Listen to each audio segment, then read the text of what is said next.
Be ready? Start. Mr. Deputy Chairman, Sir, I support the address made by the President before the members of both the houses. It consists of matters relating to all-round progress of India, maintaining unity and integrity of the country, honor of the women, providing a boost to agriculture and removal of the shortage of pulses stock. First, I would like to speak on agriculture. After the nationalization of banks, farmers had set up tube wells and irrigated their land. With the availability of irrigation facilities, good seeds and good quality fertilizers, the agricultural production has increased.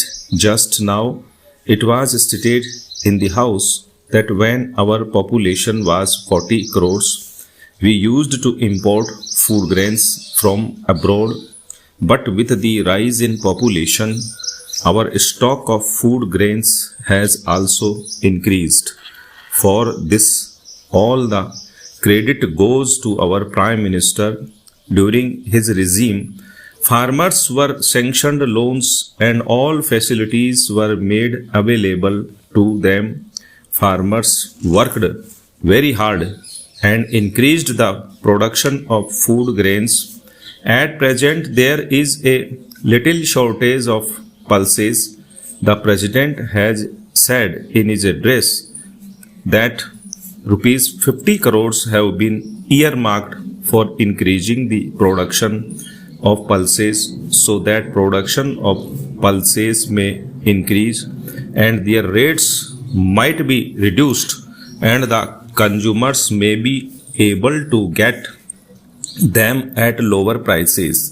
This will solve the problem of shortage of pulses with the hard work of farmers.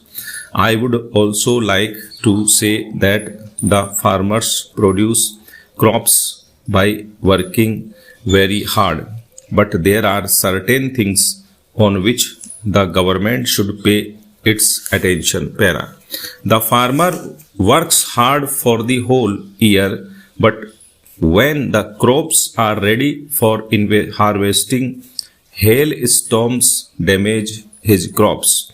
Sometimes their granary catches fire. The government should pay attention towards this so that the morale of farmer gets a boost and he might be in a position to produce more and more. I would like to express my view about unemployment. The DRDA provided three-wheeler scooters which also helped in getting licenses to the unemployed educated youth of Delhi so that they could earn their livelihood. Bank loans were provided to petty shopkeepers, rehdi walas and vendors on a very nominal interest. It is a fact that in the entire country, 20 lakh people were helped to bring themselves above the poverty line. The reason is that the government helps them so that they may become self-reliant. Stop.